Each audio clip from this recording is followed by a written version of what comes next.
你真係完全低估咗中國嘅決心，亦都冇意識到喺台海問題上亂咗佢有幾危險。如果佢唔快佢認輸，等住佢哋淨係得中國無情嘅鐵拳。中國嘅風暴先啱啱開始。高市早苗佢喺命運咗上台之前，戰壕已經幫佢算好㗎，最終唔係咁早晚落台，就係日本朝野同美國都死撐㗎，逼佢唔好落台。喺日本遲早都會出事，從評論入邊都冇得出。咁多戰友都希望佢可以堅持住，佢日本就遲早有事發生。我自己覺得呢個值得考慮，希望高市早晚都繼續堅持，唔好半途而廢。我哋好理啊！高市早苗嘅言論究竟有幾逆天？主要有2點。第一就係冇講明咗中國統一關乎日本生死存亡，而歷史上日本每次講到生死存亡之後都係對外侵略。第二就係佢講明咗日本一定會介入中國統一嘅過程。佢嘅言論最關鍵嘅地方就係連美國都唔敢咁講，而之所以會由佢講出嚟，正正就係美國俾咗個任務嘅，要佢扮演測試中國底線嘅角色。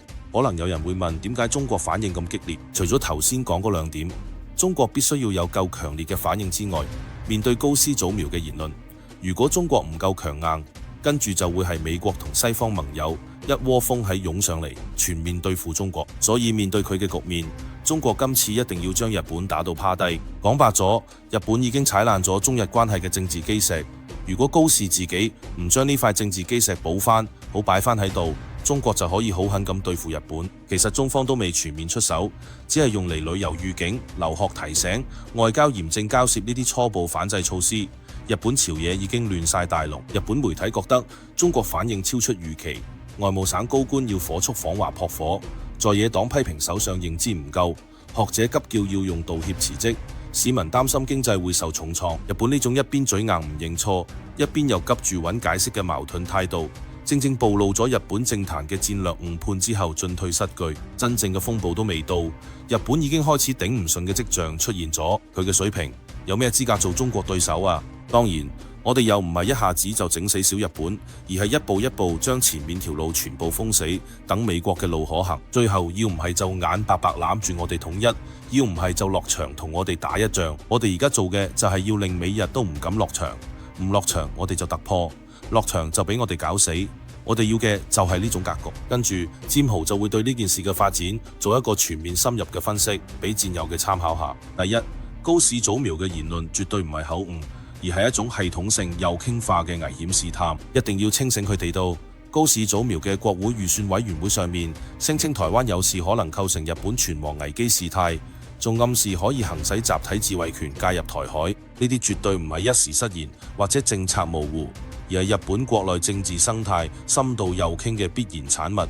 本質上就係軍國主義思維嘅現代復活嘅徵兆。從歷史脈絡嘅嚟，日本自從明治維新之後，就將對外擴張當做國家生存之道。1874年侵台，1879年吞併琉球，1894年發動甲午戰爭，全部都係打住自衛保民嘅旗號繼行侵略之實。高市早苗今日以存亡危機為理由鼓吹介入台海，同百幾年前嘅侵略邏輯根本一模一樣。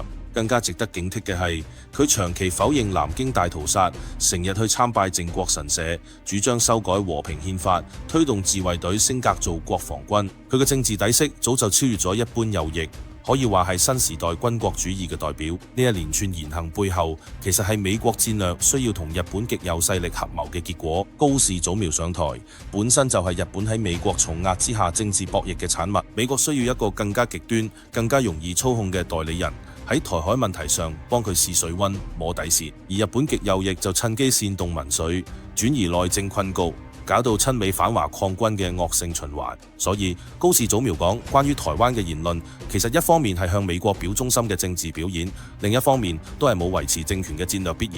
而家就到考驗日本嘅時候，到底係會俾新軍國主義帶入深淵，定係內部健康力量可以早啲將高市趕落台？至少面對佢嘅局面，韓國嘅選擇係後退，暫停佢同日本嘅一啲合作，呢個就係正常理性嘅反應。雖然咁樣都未必救到韓國。第二，中國嘅反應精準又克制，但紅線已經畫得好清楚。面對高市早苗嘅挑釁，中方反應得好快，而且層次分明。2025年11月14號，外交部同駐日使領館發布緊急提醒，建議公民近期避免前往日本。16號，教育部發布2025年第4號留學預警，文旅部同步提醒遊客暫緩去日本。多間航空公司即刻推出免費退改服務。呢啲措施表面上好似溫和，其實就係直擊日本經濟嘅軟肋，同時都預示住中日兩國關係即將變天嘅徵兆。不過，中方真正嘅威懾力遠遠唔止咁少。11月14號，中國駐日大使吳江浩奉命約見日本外務事務次官。呢個罕見嘅措辭顯示，行動係嚟自最高決策層，直接指示吳江浩明確指出，高市早苗嘅言論已經超越咗中方紅線，進行武力威脅，發出戰爭叫囂，並且正告日方，如果日本膽敢用武力介入台海局勢，咁就等同侵略行為，中方一定會迎頭痛擊。中方嘅定性有重大法理意義。根據波茨坦公告同埋日本投降書，日本作為戰敗國，其主權係受制於同盟國嘅意志。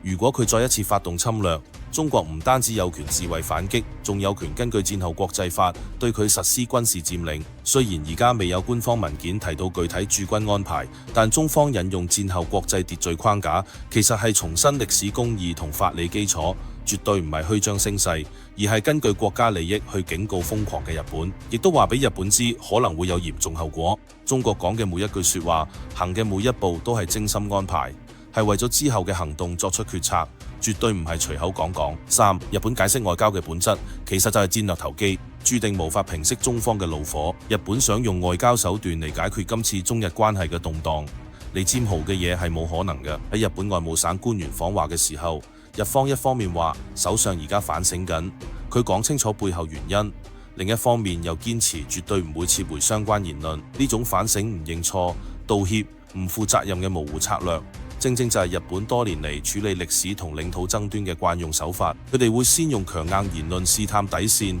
再用技術性解釋敷衍過關，最終保留挑釁事實，為下次冒險埋下伏線。但係相比中日關係已經出現系統性動盪嚟講，日本淨係派個師長過嚟，佢都不如唔睇。佢佔豪佢嘅日本明顯判斷錯嘅形勢，老戰友應該都記得，佔豪以前嘅文章都分析過。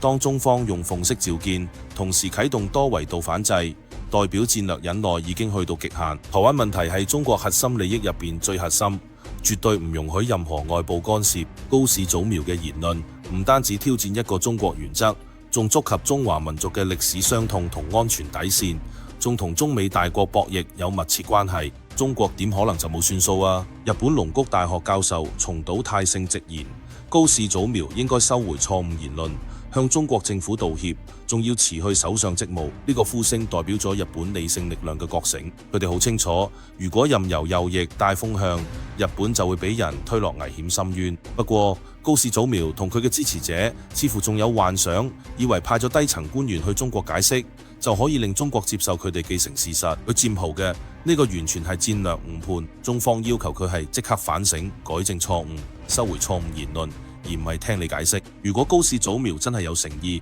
就應該公開承認錯誤，明確收回言論，承諾唔會再犯，仲要承擔相應嘅政治責任。當然，咁樣做就等於佢嘅政治生涯玩完，否則所謂解釋只係拖時間、爭取喘息嘅權宜之計。中方絕對唔會接受呢啲解釋，只會令中國態度更加堅決反制，對日本出手更加強硬。事實上，從今次特朗普上台之後，中美嘅關稅戰同科技戰嚟睇，中國面對美國已經有咗戰略優勢，面對日本當然更加得心應手。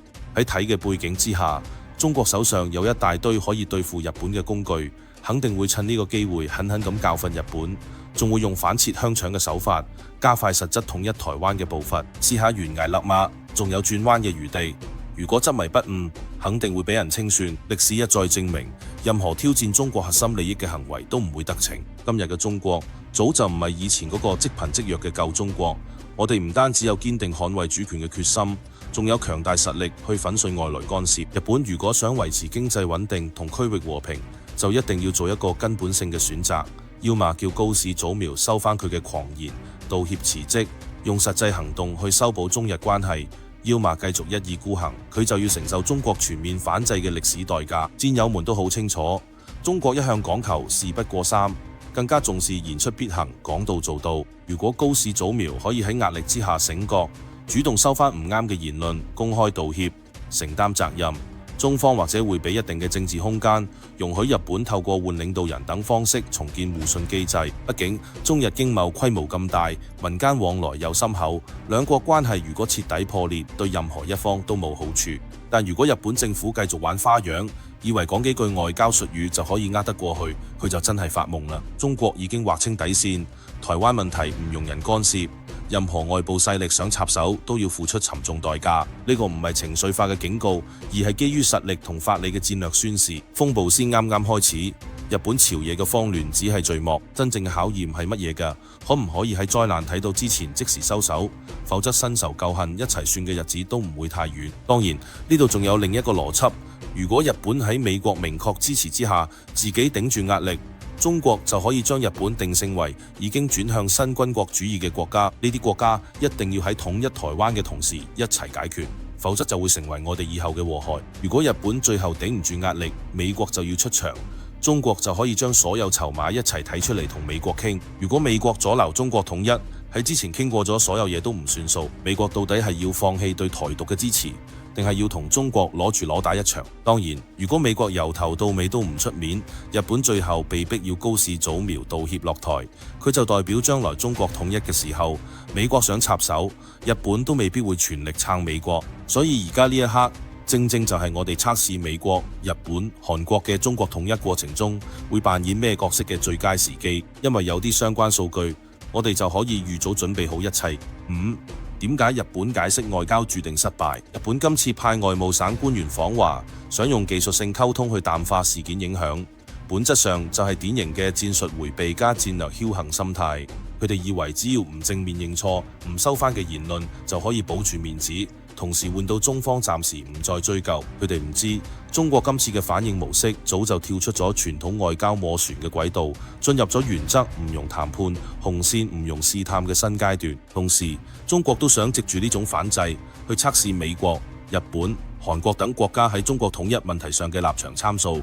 呢個時機啱啱好，中國點會俾你幾句說話就搪塞過去啊？台灣問題唔係普通嘅外交摩擦，而係涉及中華民族根本認同同國家安全嘅核心議題。喺呢個問題上面，中國嘅妥協空間亦都喺模糊地帶。高市早苗嘅言論等於喺中國最敏感嘅神經上跳舞，仲想跳完之後拍拍身上嘅灰就走人，冇可能。更重要嘅係，中國而家嘅綜合國力、軍事實力、外交影響力已經足夠支撐佢喺全球範圍內定規矩、劃界線。以前嗰種你鬧我兩句，我又翻你幾句，最後大家各退一步嘅外交手法，喺涉及核心利益嘅問題上已經唔 work。中國而家要嚟唔係對話，而係糾正；唔係理解，而係充分嘅尊重。日本如果仲未明白呢個現實，仲睇住靠解釋嘅搪塞過關，佢就只可以等下一波更勁嘅風暴甘臨。到時唔單止旅遊業受影響，稀土斷供、產業鏈重組咁簡單，中國仲會發動一連串有系統嘅反制，